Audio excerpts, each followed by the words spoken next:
My welcome to everyone who's joined us. All right, we are live now. So welcome to everyone who is also joining us on YouTube and Facebook. Okay. Still got some people coming into the waiting room.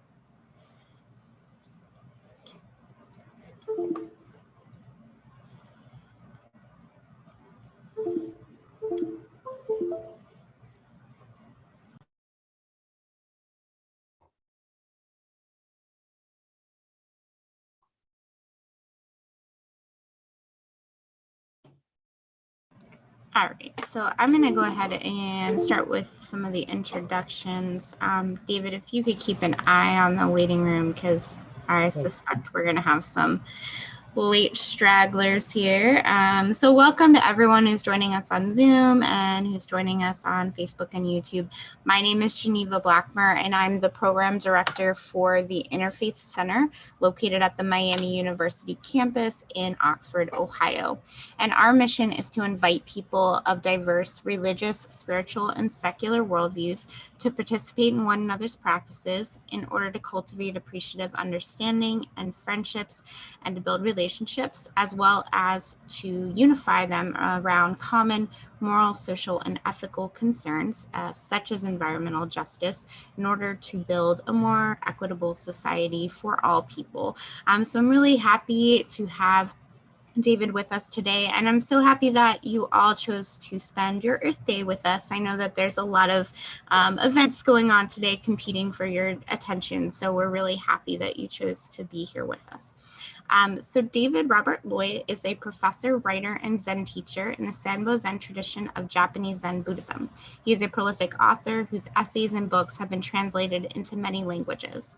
His most recent book is Eco-Dharma, Buddhist Teachings for the Ecological Crisis. His articles appear regularly in Buddhist magazines such as Tricycle, Lion's Roar, and Buddha Dharma, as well as in a variety of scholarly journals. He is on the advisory board of Buddhist Global Relief, the Clearview Project, Zen Peacemakers, and the Ernest Becker Foundation. Loy is a professor of Buddhist and comparative philosophy. His bachelor's is from Carleton College in Northfield, Minnesota, and he studied analytic philosophy at King's College, University of London. His master's is from the University of Hawaii in Honolulu, and his PhD is from the National University of Singapore. His dissertation was published by Yale University Press as Non-Duality, a Study in Comparative Philosophy. David Loy is also one of the founding members of the new Rocky Mountain Eco-Dharma Retreat Center near Boulder, Colorado. So David, I'm going to turn it over to you. Thank you everyone for being here with us. Okay, thank you, Geneva, and the Interfaith Center for doing the work of setting this all up. Let me start by checking, can everyone see and hear me okay? Great, great. I'd like to begin with something that Noam Chomsky said in an interview last year, that we are now living in the most dangerous time ever in human history. When I heard that, wow, that's quite an extreme statement. So being somewhat of a history buff, I immediately tried to sort of come up with a counter example. And frankly, I couldn't. Chomsky doesn't even mention COVID. And I think that's right. I mean, horrific as it is, it doesn't compare with what happened in the 14th century when maybe a third of Europe, maybe a third of Eurasia died. He does mention the climate crisis, of course, but he doesn't, I guess it's not clear from the interview, but he doesn't go on to elaborate about what else is involved ecologically. In other words, as far as I'm concerned, the climate crisis is really just the tip of the iceberg, horrific, urgent though it is, because there are lots of other ecological challenges facing us, including the fact, of course, that we're now well into the 6th grade extinction event, the fact that there are so many toxins now, in the air, in the earth, in the oceans, in our bodies. He doesn't talk at all about social issues such as, say, the growing gap between rich and poor, or the problems of racism, nationalism, and so forth. So, one could spend time sort of looking at that. But I think rather than doing that, what strikes me, my way of sort of pointing at the same thing is something like this. I think that just at the time when we have achieved a truly global civilization, it seems like that civilization is self-destructing. Again, there's a lot to talk about there, but rather the focus for this evening is, given that we are in a difficult, dangerous situation, what does Buddhism have to offer that might help us understand and respond appropriately to this? You might think nothing, in the sense that the Buddha lived some 2,400 years ago in a very different time and place, Iron Age India. And all of the Asian Buddhist traditions are pre-modern, which means none of them really had to address the kind of situation that we find ourselves in now, especially the ecological crisis. But nonetheless, it seems to me that there are some really interesting implications built into Buddhist teachings that we can elaborate, extrapolate, and apply to our situation. And the one in particular that I'd like to talk about this evening is, to me, the most fascinating. It's the parallel, and I think it's a truly extraordinary, profound, even precise parallel between what Buddhism has always had to say about our individual predicament, our usual situation, and our collective situation today. In other words, I think that if we really understand what Buddhism has always been saying about the fundamental problem for us as individuals, that can shed a lot of light on the collective problem that we're facing today. So what I'd like to do is to present a talk in two parts. First, I'd like to give you my sort of own take, my own way of trying to summarize what I think Buddhism is talking about, and then show that basically our collective ecological situation now is really just a kind of a larger version of the same thing, kind of microcosm of that macrocosm of that microcosm, right? So that's the plan. Let me do a quick reality check. Can you understand what I'm saying? Does it make sense? So far, so good? Great, great. So starting on the individual level, I think it's pretty clear in Buddhism, certainly in early Buddhism, that the single most important concept is dukkha. Dukkha is the Pali term usually translated into English as suffering. But it really works, that translation really only works if we understand suffering in the broadest possible sense. That is, not just pain, but dissatisfaction, frustration, anxiety, and my favorite, dis-ease, that life doesn't seem to be working out as well as we would like it to. The Buddha actually said all he had to teach was dukkha and how to end it. And if you think about the Four Noble Truths, which are kind of the most obvious and popular summary, they're all about dukkha, the cause of dukkha, the end of dukkha, and how to end dukkha. So dukkha is clearly really essential.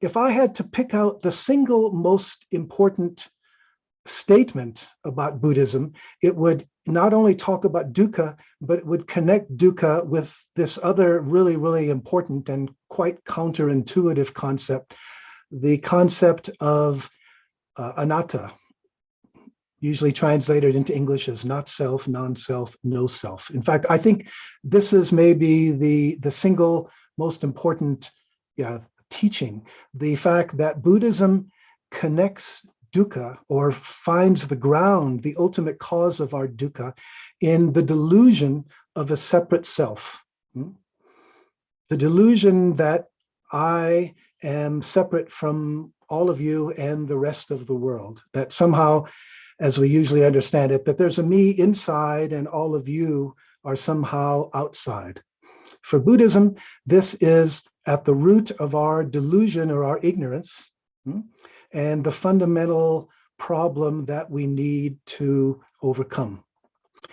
Here's where I think modern psychology really has something important to add here, because I think now we can express this fundamental teaching in something like this, that the sense of a separate self is a psychological and social construct. I mean, babies aren't born with a sense of self. It's something that develops as they grow up, as they learn a language, as they relate to other people, right?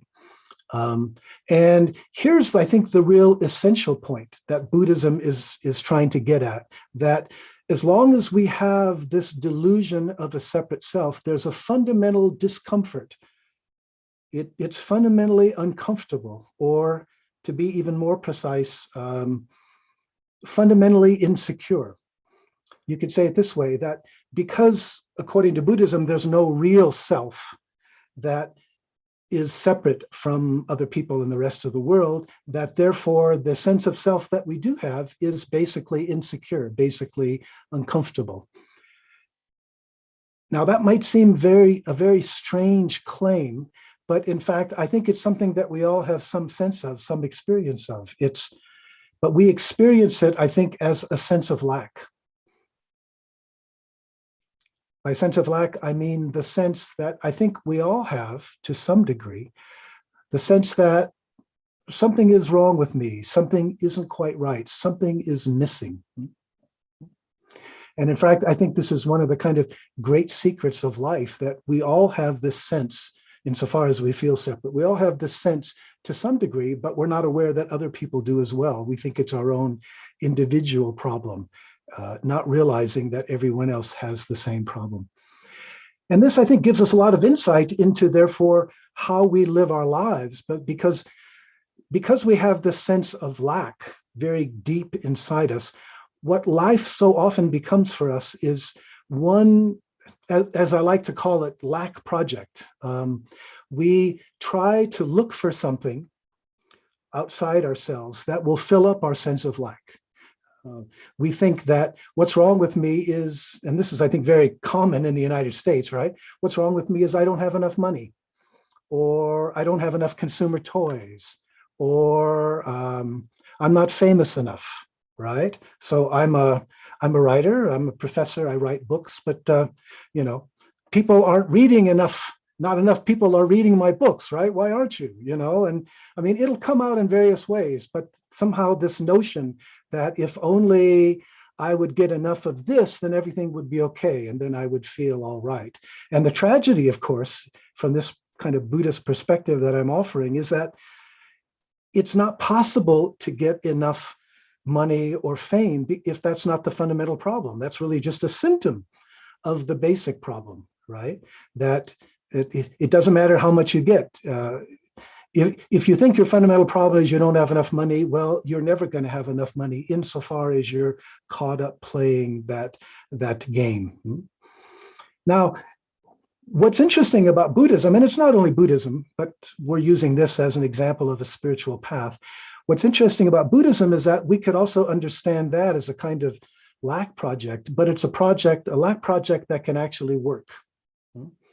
And the fundamental idea is that the problem of duality, the problem of separation, the feeling that I'm inside, separate from you and the rest of the world, that it's actually possible to overcome that, and that's really what meditation is helping us do. I'm reminded in particular here of the great Japanese Zen master Dogen, who said most famously, to study the Buddha way is to study the self. To study the self is to forget the self. We could say, let go of yourself in your meditation practice. And thereby, in the process of letting go of yourself, realize your intimacy with all things, or your non-duality with all things.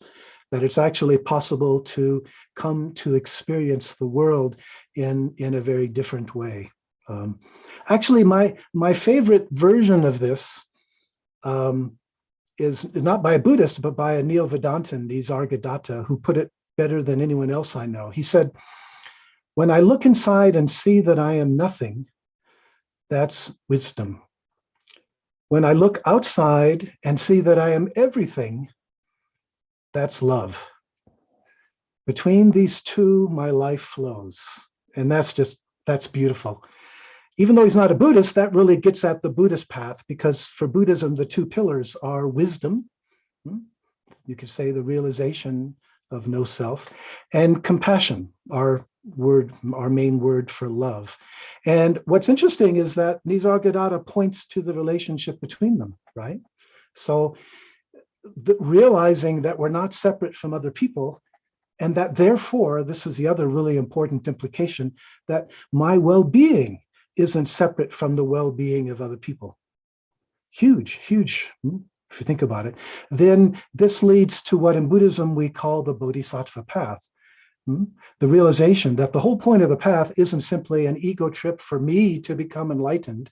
The goal isn't to somehow escape or transcend the world or qualify for some special fate in that sense. But by realizing my non-duality with all of you and the rest of the world, then that implies this incredible reorientation in the meaning of our lives. Because as long as I have this sense of lack and I'm motivated by that, as long as I'm preoccupied with my lack projects, then inevitably there's going to be a certain amount of self-preoccupation, right? It's going to be about, what's it for me? What's in it for me? How is this going to help me fill up my sense of lack? But if we can see through that delusion and realize our interconnectedness with everyone else, then there can be this amazing shift in terms of the meaning of my life from what's in it for me to this larger question of what can I do to make this world a better place for everyone. And it also, just to complete this first part, it also has really interesting implication about time, because as long as we have this sense of lack now, one of the things about these lack projects is that they're all future oriented, right? Now isn't good enough. In the now, my life doesn't feel complete. But when I get all that money or fame, or when you all start reading my books, whatever, whenever I get enough of that, then sometime in the future, I'm going to attain and everything will be okay. But it's this constant negation or devaluation of the present moment in terms of trying to get something in the future when it'll be okay and everything will be all right, right? Now that's my sort of potted version of the Buddhist path, and it's a little different than you may be familiar with, but I think it works pretty well. Maybe I can do a quick just sort of reality check here. Does that make sense? Have I been able to communicate something there? I see a few thumbs, great. What I find absolutely fascinating is that everything I've just said about our individual predicament also applies, I think, from what I can see, to our collective situation today in relation. In other words, it's not simply that, say, David Loy, it's like thinking about sense of self. Well, David Loy isn't just this individual person. We also have collective senses of self, right? So in addition to David, there's also I'm a man as opposed to a woman. I'm American, I'm not Chinese, I'm white, I'm not a person of color, and so forth. So we not only have individual senses of self, we also have collective senses of self. And what's really fascinating is now, when we look at the ecological crisis, I think we're challenged to look at our largest collective sense of self, which is our species, or as I said earlier, our now global civilization. And as you can already see, we as a species have this collective sense of separation from the earth, don't we? We feel that we're separate from the earth, which is already starting to see the beginnings of the parallel here, right? Let me catch up with myself here.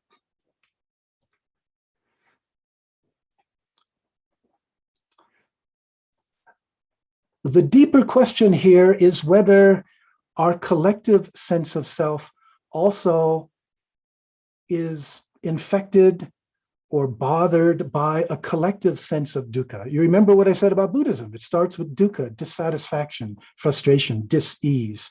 Do we as a species have a collective sense of dukkha due to our sense of separation from the earth? So let me spend a little bit of time kind of talking around that and trying to give you a sense of what that might be and what it comes from. I said a little while ago that our individual sense of self is a psychological and social construct, right? It doesn't have any real separate reality, but it feels separate. And it seems to me, in fact, it's not very hard to see the point here that human civilization, of course, is also a construct, right? It's our collective construct. And it's kind of obvious if we think about it, because we know, for example, that if we don't like the way that our society is constructed, at least in principle, we have the possibility of changing it, right? We can pass laws, have reform movements. If that doesn't work, we can have revolutions. And this is all something we tend to take for granted. What we don't realize usually is that, in fact, this is not something that most people throughout history have realized. Our understanding, and this is one of the reasons we trace Western civilization back to Greece in part, our understanding can be traced back to a Greece distinction. One of the things you probably know about ancient Greece, if you've studied it, is, of course, this seems to be the origin or one of the main origins of democracy, right? And, we could look at the history there, but the point is, at a certain point in their history, the Greeks realized they had a problem with the way their society is working. And the way that they resolved it was actually restructuring it and creating a kind of democratic society. Not a very good one by our standards. I mean, women and slaves weren't part of it. But they realized they could do this. And in the process of doing it, they realized that human society is actually quite different from, say, the ecological systems of the biosphere. Again, we take that for granted, but here's my point. If we go back before the Greeks, before the axial age, and we look at archaic civilizations like Mesopotamia or ancient Egypt, or in the New World, like the Mayas, the Incas, the Aztecs, what's really fascinating for them is that they all assumed that the structure of their society wasn't something they could change because it was sort of natural. That's just the way that it was natural in the way that the rest of their ecosystems, the rest of their biosphere was. They just kind of took it for granted. It was hierarchical. There was a king or an emperor or a pharaoh at the very top, right? Not only was it hierarchical, but again, part of being natural was that they understood it to be somehow sacred. It was just as natural and sacred as their ecosystems. And that meant that if rulers were overthrown, you might get new rulers, but they just took their place at the top of the social pyramid. And the most fascinating thing of all about these kinds of societies is that every one of them that I've been able to study, they all believed that they had an important role to play in keeping the cosmos working. Let me say that again. These archaic societies, not only did they not feel that they were separate from the earth, from the biosphere, but because they were part of the biosphere, they actually had a role to play in keeping it working. Maybe the best example that we're all familiar with is the Aztecs, right? I mean, we've probably all heard about their rather unsavory habit of dragging war captives up to the top of their step pyramids and cutting out their still beating hearts with obsidian knives and offering them up to the sun god, right? Why would they do something like that? Because they felt they needed to do that to keep the sun god satisfied, to keep him or it, I can't remember, I think it's a him, on his path, right? And if you didn't do it, the sun god would get lost or angry, lose his way, chaos would ensue, and so forth, right? The point being, the Aztecs, as an example of all of these other archaic societies, believed, to say it again, because I think it's so important, they believed that human beings weren't just here, we actually had an important function because we're part of the earth. And I think that's really important. How to say it? I don't think any of us would like to live in an Aztec society. It'd be pretty tough, right? Hierarchical, not much in the way of individual human rights and all that kind of stuff. But nonetheless, Aztecs and these other archaic societies like Mesopotamia and Egypt, they had something that we have lost. Because they knew, now we can say they were wrong, but they knew, or they thought they knew, why we're here. They, by being born in those archaic societies, you not only knew your place, but you had a role to play in keeping, not only keeping the society working, but keeping the natural world organized. And those were actually two parts of the same thing, because the hierarchical structure of the society was part of the whole of the earth, you see. Can you guess what I'm getting at here? That in the process of feeling separate from the rest of the natural world, we have lost that kind of social security, such that humans, we have no role to play. And what I'm suggesting to you is that when we really get into it, this can give us some insight into the kind of dukkha that we, not only individually, but as a civilization, are experiencing today, right?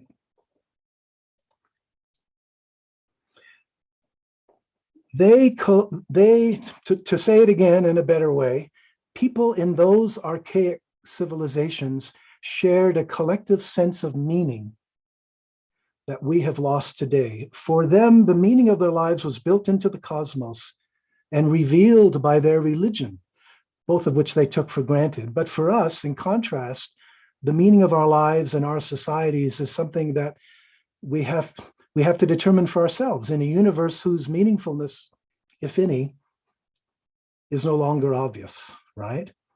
In other words, we have a kind of freedom that they didn't, yes, and that's really important. But nonetheless, in the process, we've also lost a kind of social security, the basic psychological comfort that comes from knowing your place and your role in society.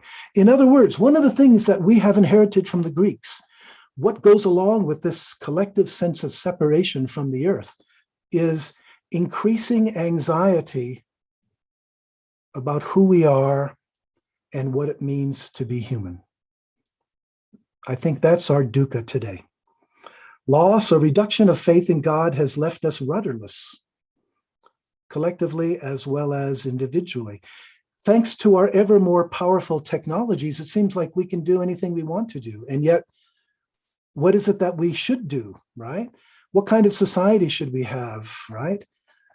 If we can't depend on God or God-like rulers to tell us, we're thrown back on ourselves, and the lack of any grounding greater than ourselves, because we feel separate. The lack of any grounding greater than ourselves is a profound source of dukkha. Most of all, we no longer believe that we have a role to play in the cosmos. Those of us who know anything about science, right? Humans seem to be mere accidents of evolution, genetic mutation, and all we can do is what? Well, enjoy ourselves if we can, while we can, as long as we can, until we die. Is there a problem with that? I wonder if people are familiar with this book by Harari. It's pretty famous, right? Sapiens, A Brief History of Humankind. Not very brief, it's pretty thick actually. But what I'd like to do is read just a couple sentences. It's from the very end of the book. It's from the afterword. He's got a 2-page or a page and a half afterward where he kind of sums up our situation today. And I think it fits in pretty well with what I've just tried to say. Here it is. Despite the astonishing things that humans are capable of doing, we remain unsure of our goals, and we seem to be as discontented as ever. We've advanced from canoes to galleys to spaceships, but nobody knows where we're going. We're more powerful than ever before, but we have very little idea what to do with all that power. Worse still, humans seem to be more irresponsible than ever. Self-made gods, we are accountable to no one. That really gets at it, doesn't it? We are consequently wreaking havoc on our fellow animals and on the surrounding ecosystem, seeking little more than our own comfort and amusement, yet never finding satisfaction. And the last line of the book, is there anything more dangerous than dissatisfied and irresponsible gods who don't know what they want?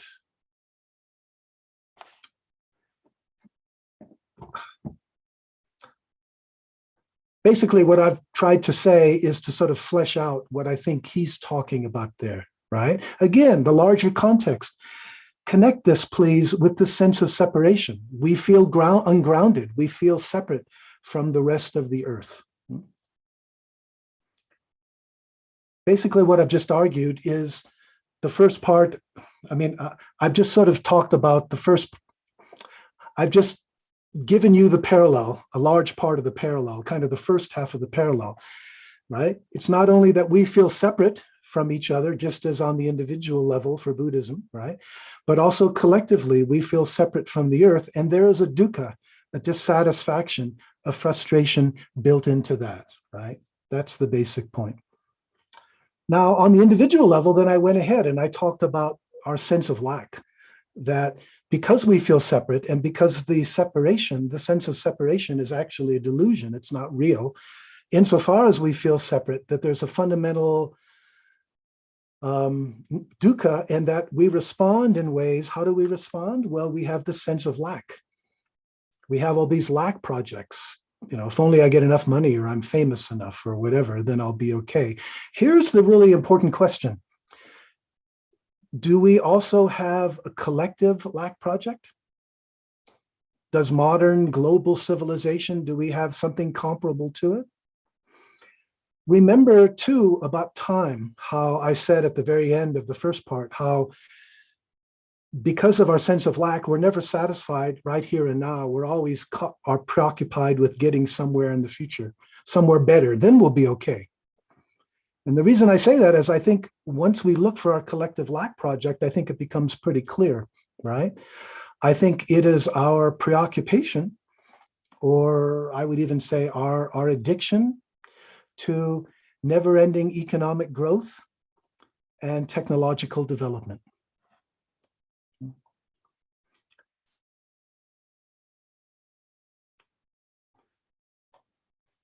What really motivates our attitude toward economic growth and never-ending tech development? When will we collectively consume enough? Ask yourself that. When will our gross national product be big enough? When will corporations be profitable enough, have enough market share, stock price high enough? When will we have all the technology we need? And why are these questions so weird, right? But why is more and more always better if it can never be enough? Are we headed towards something? Or in this preoccupation, are we running away from something? My point being that more technology and more economic growth in themselves are not going to resolve this fundamental problem.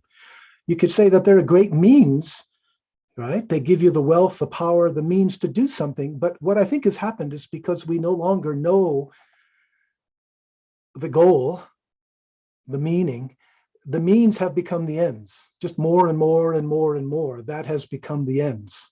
And there's something ultimately dissatisfying and, as we can see with the ecological crisis, problematical about it, right? if what I'm saying is true, I think we can see how the ecological crisis, in a way, is inevitable. And I'm not just talking about climate change now, but the larger fact that we are destroying and polluting, so much of the earth, right? Sooner or later, and I think it's now, right, we're going to bump up against the limits. It's like this project of never-ending growth and development is going to bump up against the limits of the biosphere. I think it was Naomi Klein who said, we have two systems that are incompatible, right? One of them is a system that has to keep growing if it's not going to collapse, our economic system. And the other one is the biosphere. And as she also said, only one of those systems can be changed. And one of them will be changed one way or another, right?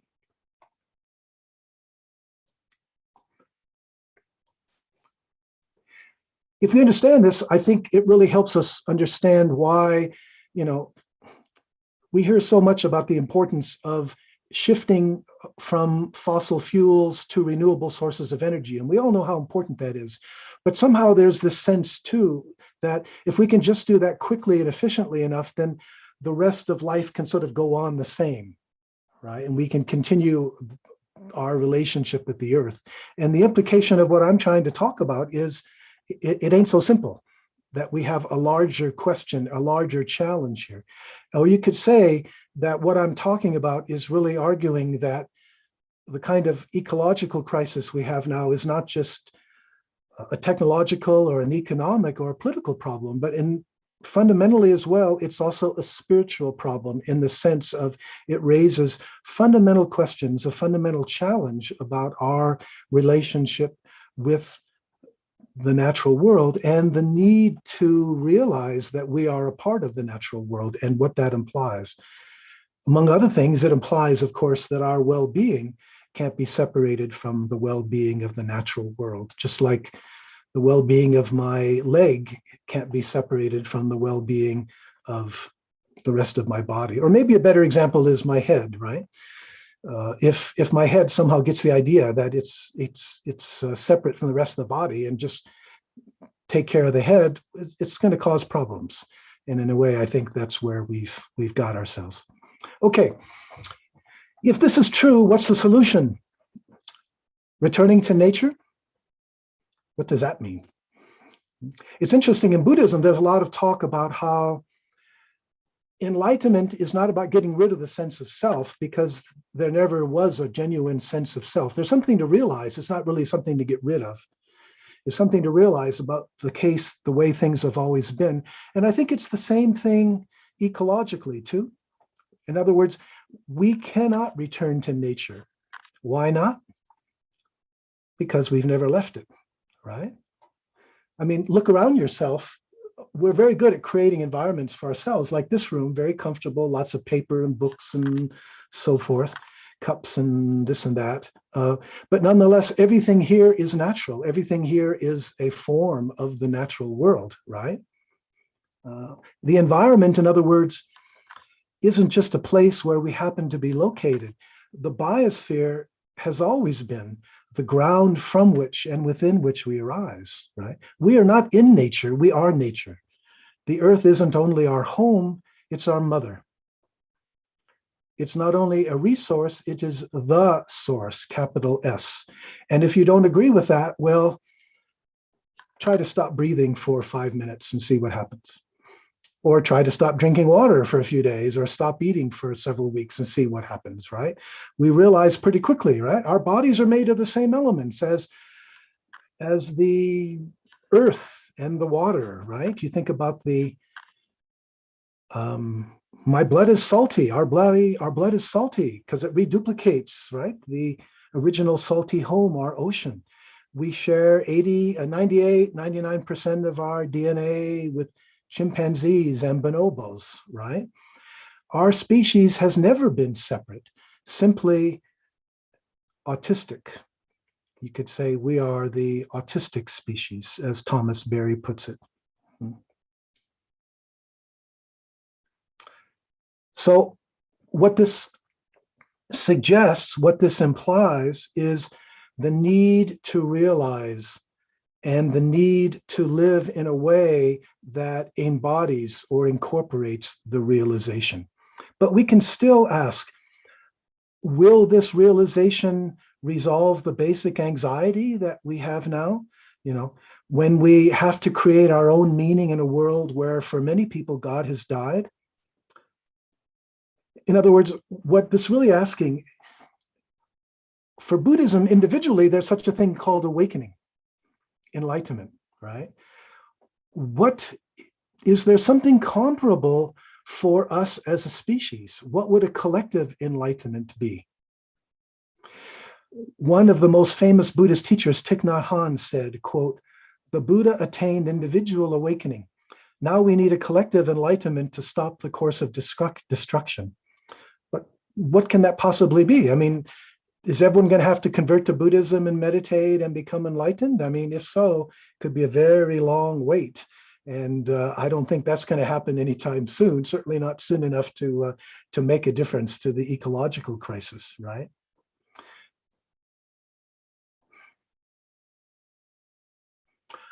I want to link this with a traditional problem in Buddhism. Remember, for Buddhism, there's really no separate self. So there's this question then that sometimes comes up. Who becomes enlightened if there's no self? You ever wonder about that?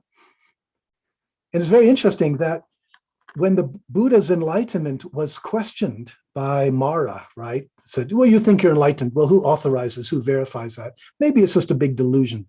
What did the Buddha do? Very interesting. I don't know how I do this on the screen. He touched the earth. He touched the earth and he said, "The earth is my witness." What does that mean? Is that a realization, something about the nature of his awareness? Did the Buddha realize that his awareness was not something individual, but he, in him, as him, through him, his awakening was actually the awakening of the earth itself? If that makes sense. As Thomas Berry put it, the human can be defined as that being in whom the universe reflects and celebrates itself. We are how the earth, what is special, what can be special about our species is that we are how the earth wakes up or can wake up. And maybe that gives us kind of interesting insight. We have this special consciousness, but the problem is it's still too much self-consciousness. We still have the sense that consciousness is something that I have, it's mine. It refers to me, it distinguishes, it separates me. Whereas what Buddhism seems to be pointing to is that consciousness isn't something that the self has, but the sense of self is a form that consciousness takes. That we ultimately, in other words, are a manifestation of something greater than ourselves. The implication being that perhaps we need to evolve further in order to survive at all. And sometimes I do wonder if the earth is telling us at this particular point in history, wake up or get out of the way.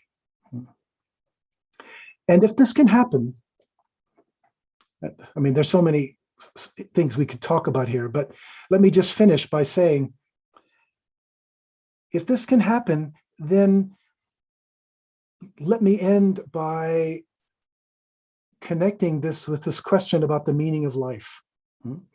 How for the archaic societies, the meaning of life was built into those civilizations, and how the fundamental problem, the fundamental dukkha for many of us is the way that there has been this, we just seem to be here, there's no meaning. But if we can realize that we are manifestation of the earth, then I think there's a kind of fundamental meaning, role, function built into that. that the goal of life then becomes not to subordinate or exploit the earth to our human purposes, seeing the earth as something that's there, that all the other millions of species are simply there in order for us to use and abuse them. Instead of that, doesn't it become the opposite? If we can realize them, it seems to me what we can realize is that we are here, our task, our role, the deeper meaning, we are here to cherish and take care of the earth, even as our heads cherish and take care of the rest of our body. And for a long time to come, I think it means that our task is to heal the earth of the abuses, of the wounds that we have inflicted upon it, a healing that will also be our own healing. So let me stop there, and we can open up for some questions and discussion. Thank you. Thank you so much, David. So we're going to open for a Q&A. If you have a question or a comment for David, you can go ahead and unmute yourself and ask directly, or you can send a question in the chat and I will relay that for you if you're more comfortable that way. I see Patrick has unmuted himself. Patrick, did you have a question? Hi, yes. David, Hi, Patrick. David, it's so good to see you again after so many years. Here we are. Thank you very much for your insight tonight. So my question comment is that it seems that in this country and perhaps in the world, there's such a focus on individualism. How do we reconcile individualism with, and how do we celebrate our uniqueness, that we have so much diversity in the human family? There are so many shades and tones of colors. So how do we reconcile that there's this beautiful diversity and all of this uniqueness, and yet it just cannot be about myself, my individual? How do you reconcile what appears to be a difference? Great question. Thank you, Patrick. Yeah. It's interesting in Buddhism, you almost never hear people talk about oneness, right? You'll sometimes hear in other contexts, we're all one. And so Buddhism has never, it doesn't talk in those terms. Say Hinduism, Vedanta, some other religions will talk in those terms. What Buddhism does talk about, and I think this kind of synthesizes or integrates your two concerns, is our interdependence. It's like Buddhism doesn't deny that at a certain level, you and I are distinct from each other, and we have very different qualities, right? I know you as a teacher of laughter yoga, you're a much better laugher than I am, right? Right? Look at there, that's my proof, right? There you go. So it's like we have individual qualities, but the point that Buddhism emphasizes is our interdependence, that we're deeply connected with each other. And the problem with individualism, as it's so often taught, and it's like, the United States is the most individualistic society in human history, as far as we can tell.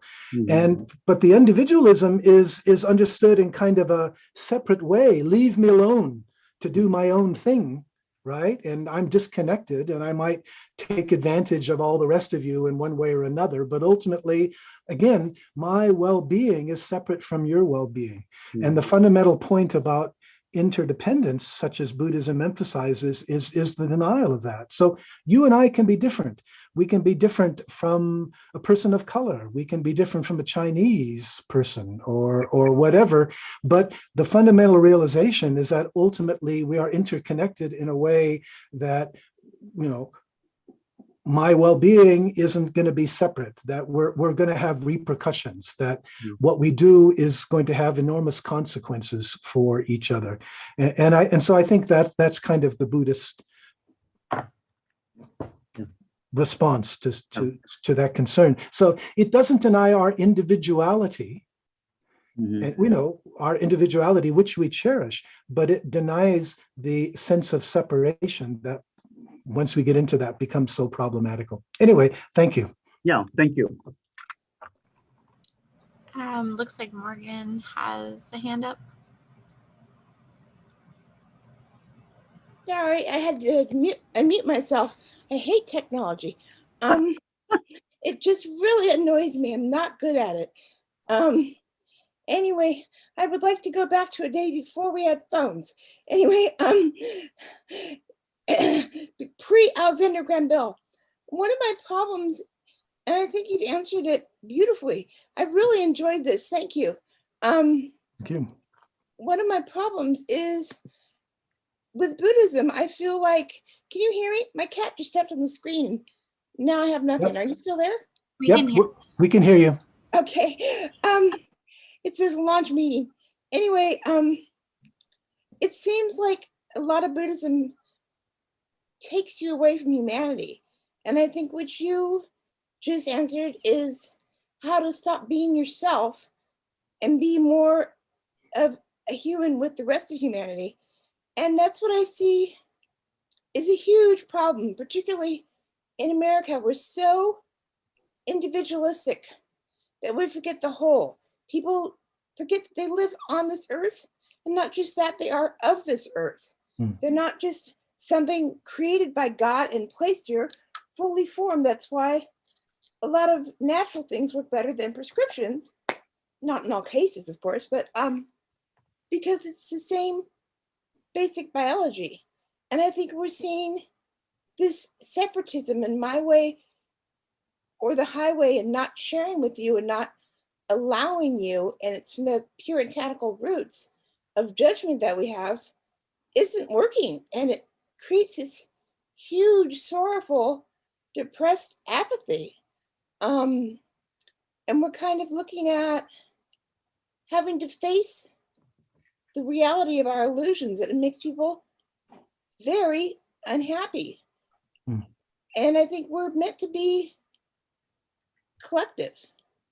And I have friends from islands who, everybody's individual, they have their own faiths, beliefs, and practices, but they are accepted. They aren't ramrodded over, do it this way or it's wrong. My God is better than yours. You know, I don't know. I just thought that your insights were so beautiful and telling about exactly what our problem is. I recently read, we're basically killing our own home and killing ourselves in doing so. I read a few articles which said that every couple on this planet by the year 2025, which is really not far away, 97% of all people on this planet will need IVF in order to conceive, because the amount of plastics that we have ingested the world over are poisoning the sperm, and they're losing their ability to become long distance swimmers. It's just, we're killing ourselves. The separation from each other is making us depressed, apathetic, angry, and miserable. I think the older civilizations, as you were talking about, had a sense of you have a purpose. And in every longevity study, they say, if you have a purpose, you find it much easier to live and you live a lot longer. We've done away with the purpose in our individuality, and fun is kind of really useless at the end of the day.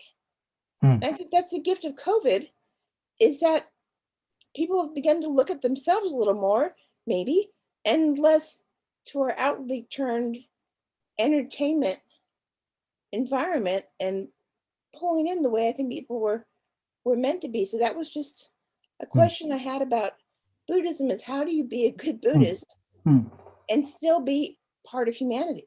And not just Thank you. Yeah, I think that's a really important question, not only for Buddhism, but I think for most religions as well, which have a lot to answer for, frankly, insofar as they have understood the fundamental the fundamental solution to dukkha is to somehow transcend or escape this reality, right? I mean, so, you know, maybe you talk about a soul or something that won't die, but it'll go to a better place and you can have an eternity with God, or something along that line.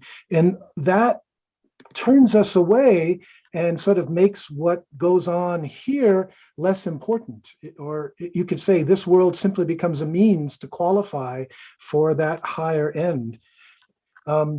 It's interesting that in Buddhism, you will also find some of that, especially in earlier Buddhism, the idea that the ultimate goal is nibbana, which does not involve rebirth back into this world. In later Buddhism, there's more emphasis on what I was talking about, the importance of realizing our non-duality, that the problem isn't that we need to escape the world, but that we're not perceiving it directly, that we're living in a delusion, a fundamental delusion where I'm separate from everything else, and I can manipulate and control and use everything else, including all of you and the rest of the world. The other problem that Buddhism sometimes gets into, and some of the other religions as well, I think, is the idea that therefore the goal is to find some kind of complete equanimity inside, so that you are completely sort of indifferent and immune to the suffering of the world. And so in Zen, for example, we talk about emptiness. And sometimes people think, well, if you can just realize emptiness and sort of then you're immune to those problems. But other people talk about that as kind of clinging to emptiness, or a misunderstanding of what emptiness is really pointing at. So that, on the one hand, religions, a lot of talk about transcending this world, devaluing it, and other times we talk about finding a kind of serenity or equanimity that becomes indifferent. And I think the challenge at this particular point in history is seeing through those as kind of traps, meaning traps, and realizing our non-duality with other people, and realizing also especially our non-duality with the earth. And once we do, there's just a huge implication in terms of the meaning of our lives, like I tried to point to, that once we can have insight into that, then the question becomes, what can I do, given who I am, the skills, the abilities, the situation that I'm in? What's the best that I can do in order to work for the well-being of the whole? Then that becomes the challenge and the solution. The other thing that I'd emphasize just very briefly, sorry for the long reply here, is most religions, by focusing so much on other human beings, we've neglected the well-being of other species. And I think that's a really important part of our challenge now. It's like we can't simply identify with what other humans are facing, although that's really, really important in terms of social justice. But it's really important to avoid speciesism and think that, that what we need to be concerned about is simply human beings.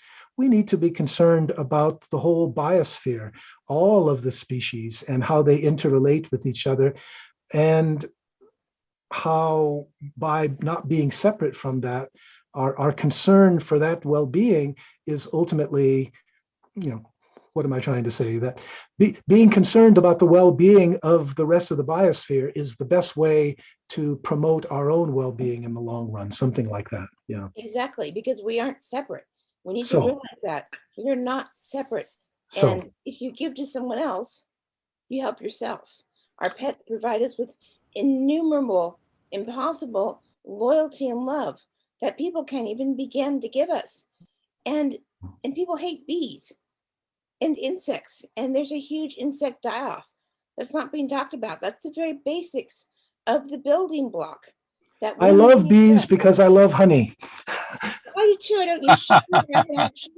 And it's so sad to see, them. I think that Aaron has been patiently waiting. I'm sorry, Aaron. Thank you, Morgan. Go ahead, Aaron. No, thank you. Geneva, can you read my question? Because I'm on a smartphone and I can't see it while I'm also looking at you all. Sure. So your question says, how do you reconcile this Buddhist approach with the need to pursue a less growth-obsessed economic structure? For example, the work of ecological economist Kate Raworth and others.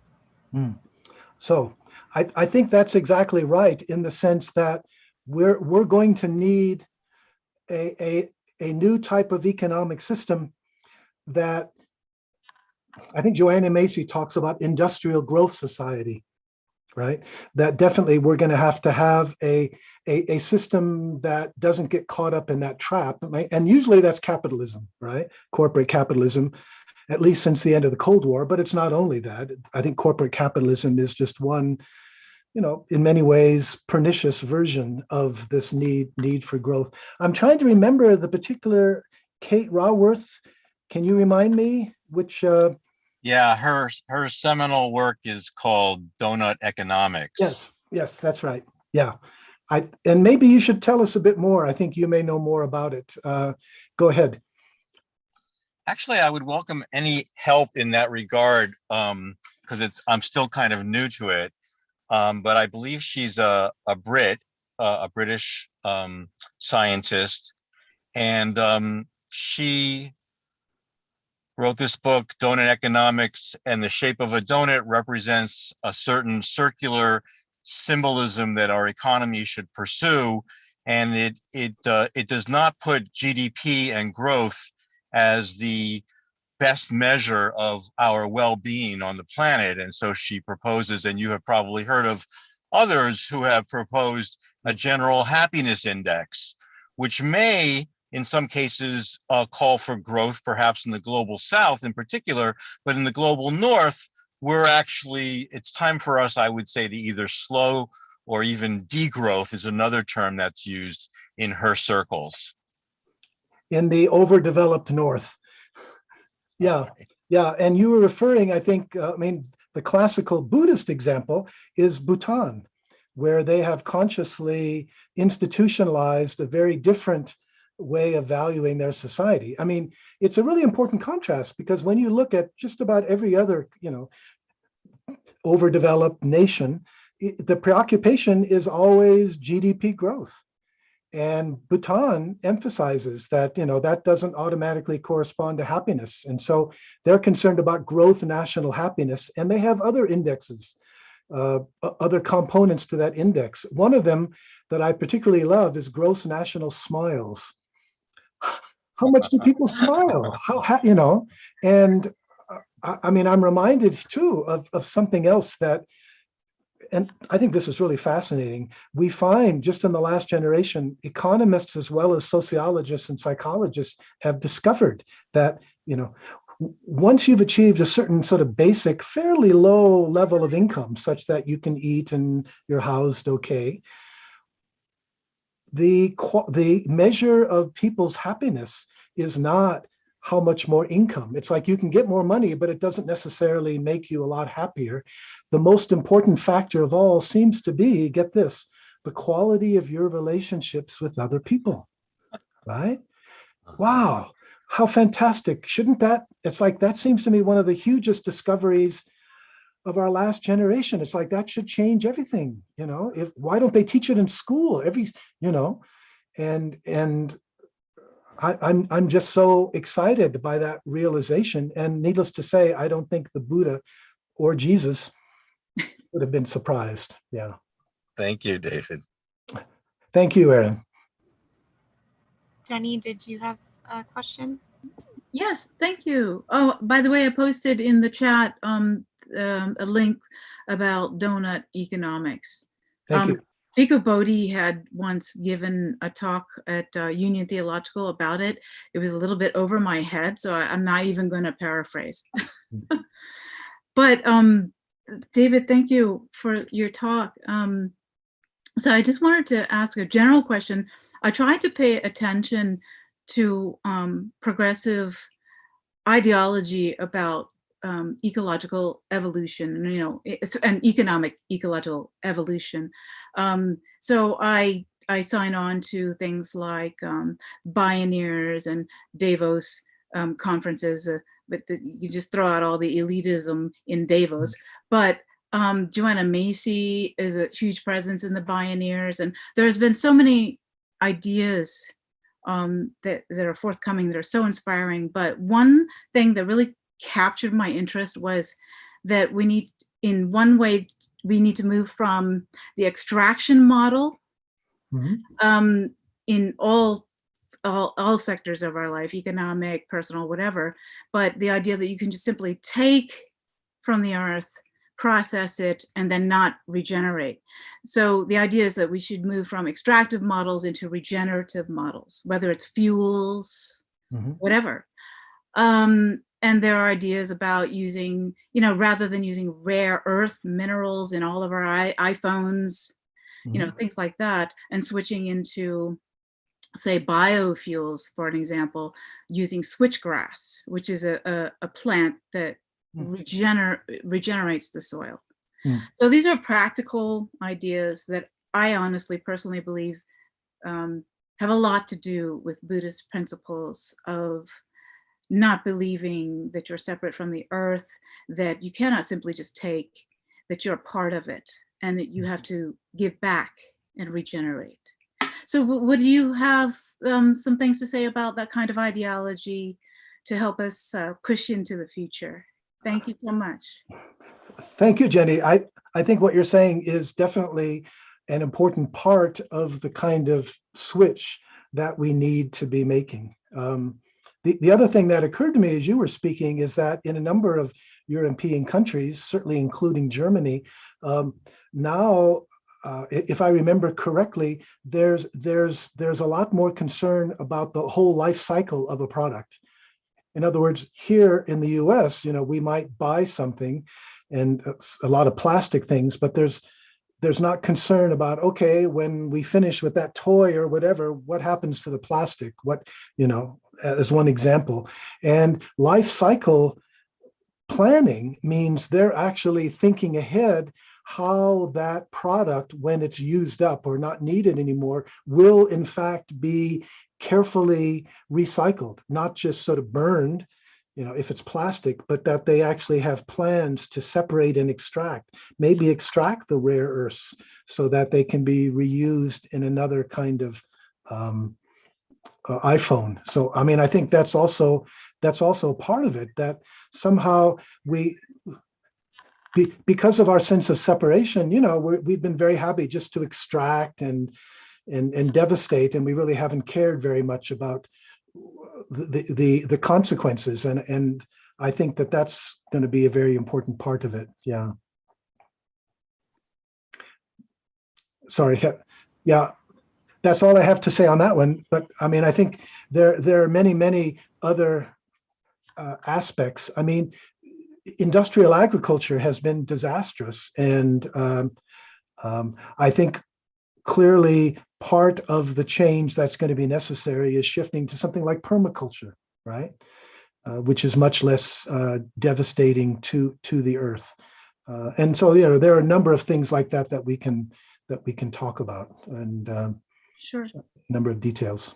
I'd like to also bring up another organization that I researched heavily, which is Drawdown Project, and they have a page on their website that is wholly dedicated to the most advanced scientific ideas about how we can begin to move in those directions. It's an entire page of ways that we can enact those kinds of movements. The Drawdown Project is so important. If I remember correctly, one of the main figures there is Paul Hawken, that he has this wonderful book on drawdown. But also, if you'll excuse me, this gives me an opportunity to just mention something that I didn't have time to get into the presentation that I made. But this larger question of what would it mean for our society to wake up? Continuing this parallel, Buddhism talks about waking up, enlightenment. What does it mean to wake up? And one of Paul's earlier books, called Blessed Unrest, I think gives a pretty profound answer to that. He wrote that book. He's a kind of international lecturer. He goes around the world talking about the greening corporations and such, collecting business cards. And one day he started to sort of count them and look at them and do some research. And he realized that something is happening right now that's never happened before in human history.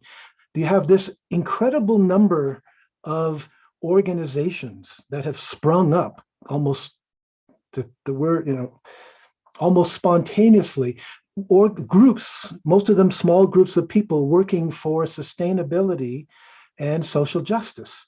And he says, I think he originally estimated maybe 1.5 million, but now it may be over 2 million. There are just so many of these groups. And he said, this has never happened before.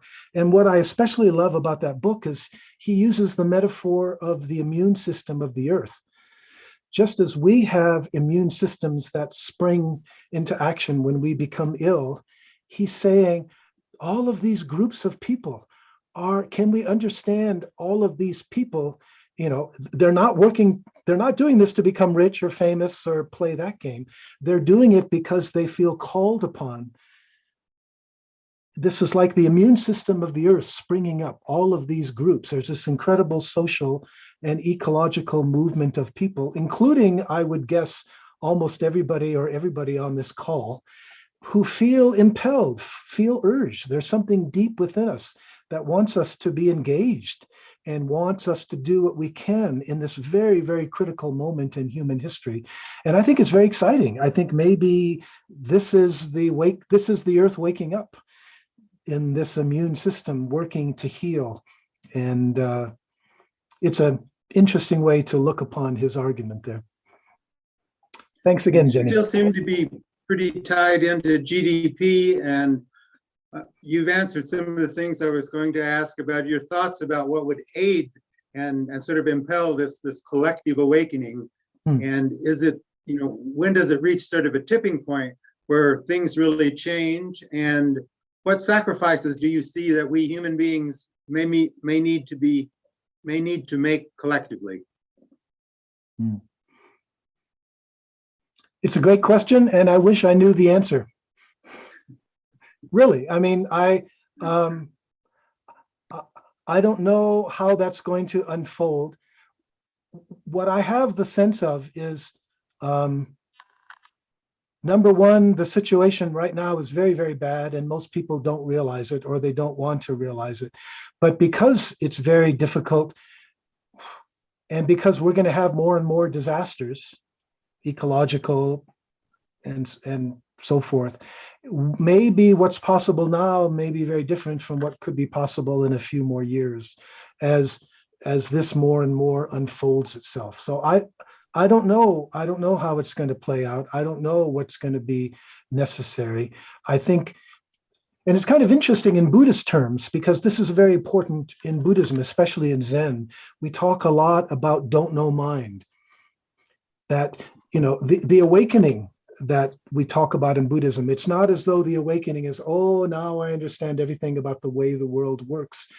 It's opening up to some incredible mystery where we don't really understand, but we do the best we can given our situation, given what we can see, what we're drawn upon to do. So in terms of the future, I really do see a great mystery here, along with apprehension about the way things seem to be going, but how that's going to unfold. I mean, I'm reminded of the collapse of the Soviet Union. You and I were old enough to remember that, and who saw that coming? I mean, I don't even think the CIA did. When it happened really quickly. Or also South Africa. I mean, it really seemed like one day Nelson Mandela's on the island in prison. The next day he's free. The next day he's president of South. It's like, what's going on here? It's like, what are the possibilities? We don't know. We don't know the factors ultimately. There is a fundamental mystery here. And I think we have to acknowledge that. And that doesn't deny our responsibility to understand and think strategically about what we might do, but nonetheless also acknowledging our task is to do the very best we can, not knowing if anything we do is going to make any difference whatsoever. And I think that's why this is a spiritual challenge. I think it requires a kind of spiritual orientation in terms of that's okay. We don't know how it's going to unfold, and that's okay. Sometimes I cling to that the future is emergent. And being emergent, we don't really know quite what's going to happen.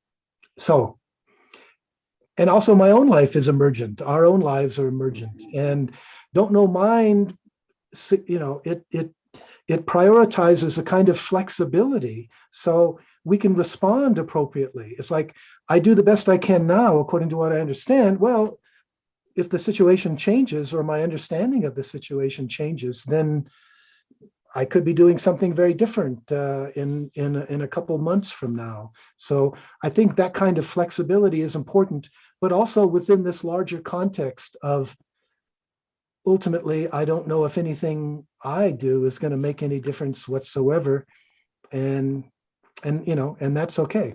I'm reminded of something Wendell Berry said. He said, "We don't have the right to ask if we're going to be successful. The only right that we have to ask is, what is the right thing to do? What does the earth call upon us to do if we are to continue to live upon it?" I remember reading about a decade, maybe more ago, Japan's answer to this, which shocked the world. And what they're finding is the young people in Japan, young people everywhere are struggling to work and deal with the newness of what there is. And in Japan, they don't want to own a house. They don't want to care about having the #1 GDP in the world. Mm. They are living in cafes to get their social life, and they're renting, it was teeny tiny rooms. They just sleep in. They don't collect a lot. And I think we need that. We need a sense of non-competitiveness between ourselves in couples. I see it a lot in couples. It has to do with not being so much individuality and being more of a collective. And if you're not ego first, if you're not striving to be a #1, whatever that happens to be, if you're truly supportive of other people and you're saying to yourself, what do I need? What do I need now? What do I need? I don't need for my country to have #1 GDP. I don't need to have 2,500 square feet of a home. I don't need 3 TVs and 2 cars and 2 houses. I'm perfectly happy having a partner, sharing with them, partnering with the earth, so we'll be there for children, for the future, for all beings on it. And it just was a shock, because these children, their parents had worked to the bone day and night, not sleeping, to raise the country's GDP. Yeah. Who cares? On Well, an individual basis. I should mention I lived in Japan for about 20 years, so I have some experience of how that's unfolded. There was a period until about 1990 when they did want to become #1. There was a book called Japan is #1, and the truth is they kind of blew it. They had a real economic collapse around 1990, 91, which they still haven't recovered from in a way. But one of the consequences of that is that the young people who couldn't get jobs, the jobs weren't there, but also there was an incredible sense of the young people didn't want to devote themselves to the corporations the way that their parents had, that they wanted more of a life, and they would put up with a much simpler life to avoid that kind of exhaustion and sort of giving everything to the corporation. But Japan, to be frank, they still have their own problems. They still have a very problematic government, and I wouldn't want to put them in a pedestal. But I think you're right that there is a generational thing going on there, and a lot of the young people are the whole meaning of their lives is very different than it was for their parents and grandparents. I think it's a healthy realization of what you are, who you are, what you need, and living in the now. It's just so very important, and kind of having a sense of responsibility for the long term and not being so competitive. It doesn't do us any good in any way. It leads to a great deal of dissatisfaction, as you've talked about. And I mean, in all the longevity studies and the blue studies, everything. The thing is your connection. And I talked both on the individual and the collective level about the problem with this preoccupation with the future. wanting to get somewhere because there's a sense that now isn't okay. And I think that's the point of the spiritual path, is that a genuine path helps us get in touch with the now. And when I emphasize that, our job is to do the best we can, not knowing what the results will be, that comes from living in the now. We don't know how it's going to play out. We don't have total control over the results. All we can do is live in the now and do the best that we can. Yeah. Thank you, Morgan. Yeah. I see that Aaron did. I want to be mindful of everyone's time. I know that we're well over the hour now and coming up. Oh, sorry. No, it's okay.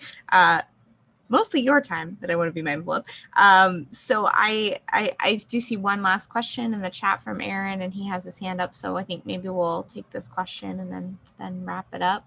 Thank you to everybody who stayed on to stay in conversation with us, and to David for answering all these questions.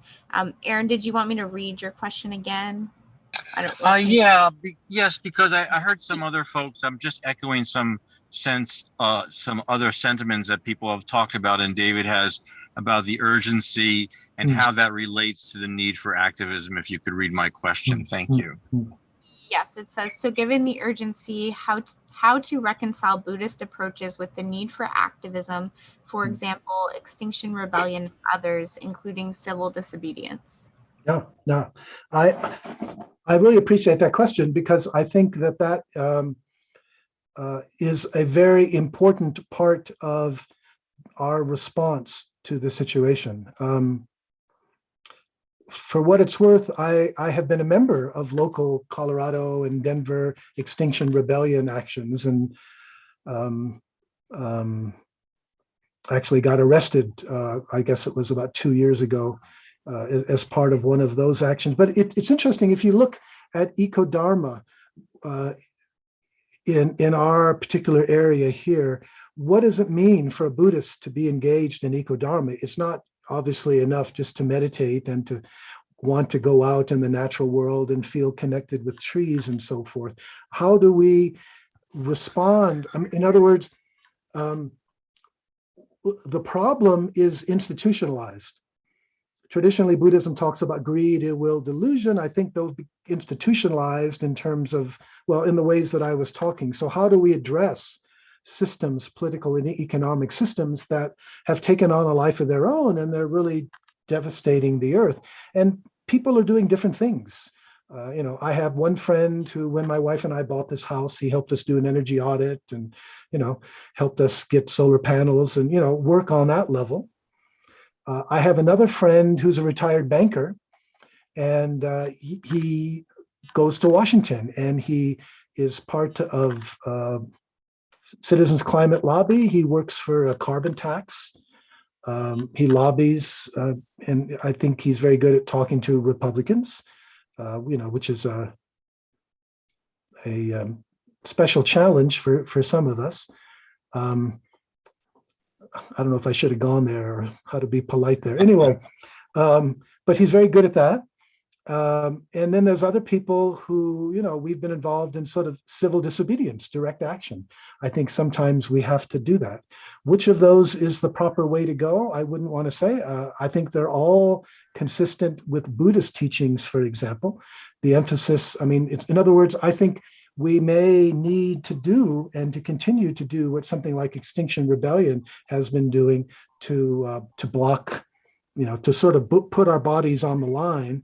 I think there's kind of an evolution there. I'm personally less interested in, say, blocking a road, which is what we did a couple of years ago and got arrested for, than focusing maybe on, there's a huge gap between how much the 1% fly and how much the bottom 50% of people fly. So can we find ways to bring that out? It's like, maybe what needs to be done is to stop airports or to stop private jets, and to find ways to focus more what it is that we're criticizing. Anyway, I'm sorry, I'm meandering a bit now, but I think what's needed is a variety of responses that can work well together. I don't think civil disobedience by itself would solve the problem unless it also connects with legislative and governmental actions. So I think, and we also need to work on the individual level to reduce our own carbon footprint. So I think a lot needs to be done. And being that we're different people, some of us are going to be more attracted to certain actions than others. Yeah. Thank you. Thank you, Aaron. Thank all of you so much for your great questions and for hanging out and staying in conversation with us. Thank you, David, so much for your presentation and just sharing your time and wisdom. Did you have any closing words that you wanted to leave everyone with? Well, thank you for that opportunity. Just a personal and institutional plug of my own. If people are interested in what we've been talking about, there's a lot more on my website, davidlloyd.org. And also, I've been, as you said, one of the founders of the Rocky Mountain Eco-Dharma Retreat Center in the mountains above Boulder. And we also have our website. We also are going to be starting again with in-person retreats, Eco-Dharma retreats and workshops in person, where people can actually come out and appreciate the natural world. You know, it's hard to work and defend for something, to love something, if you don't have a personal relationship with it. So I think for a lot of us, it's important, if possible, to incorporate that experience of being in the natural world. And that's what we try to do up there, to, as much as possible, be outside, connect with the trees and the meadows and the river and so forth there. So thank you, Geneva and the Interfaith Center, for making this possible. Yes, I see Aaron asked who sponsored this event, and it is the Interfaith Center at Miami University in Oxford, Ohio. And we have programming that we offer regularly every week.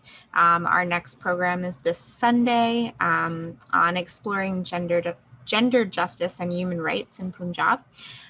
We have other programs that deal with environmental justice as well. We have one coming up next month. So I encourage you to look us up. Our website is oxfordinterfaithcenter.org. And I will put that in the chat. And you can join our mailing list. And all of our events are sent out there, as well as find us on Facebook, the Interfaith Center at Miami University. And we actually have an archive of all of our virtual programming on YouTube. David participated in one of our other panels on eco-spirituality. So I encourage you to, if you're interested in this topic, go back and look at that panel.